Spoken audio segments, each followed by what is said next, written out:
Welcome to the session Operational Architecture of Blue Prism.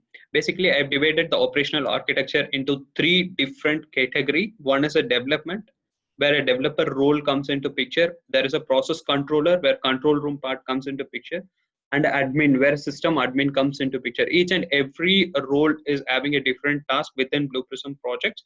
So I've just grouped it based on that so that we'll have a clear segregation based on what we are performing and where we are performing the task.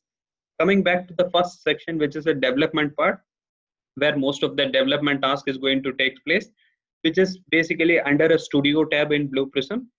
When you get into Blue Prism Studio, you will be able to find a process and objects. Basically, processes used to build a business logics and objects used to interact with your business applications, where your whole lot of development comes into picture.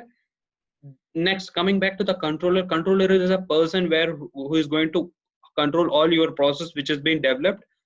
The controller part comes in queue management and the scheduler configurations. The queue management speaks more about a list of transactions which has been done by bot, and you can be able to create or generate a report based on that.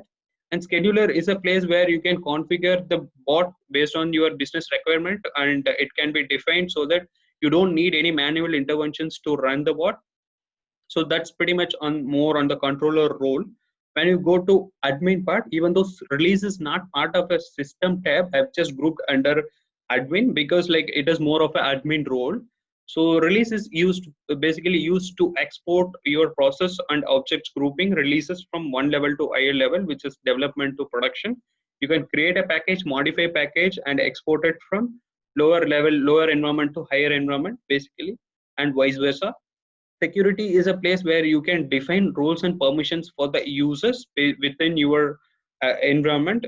There is a lot more in system tab even though, but I've just grouped a higher level what is the role based on the admin.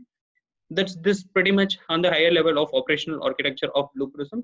We'll see more in detail each and every sections how it has been performed. Thanks for watching. See you in the next session.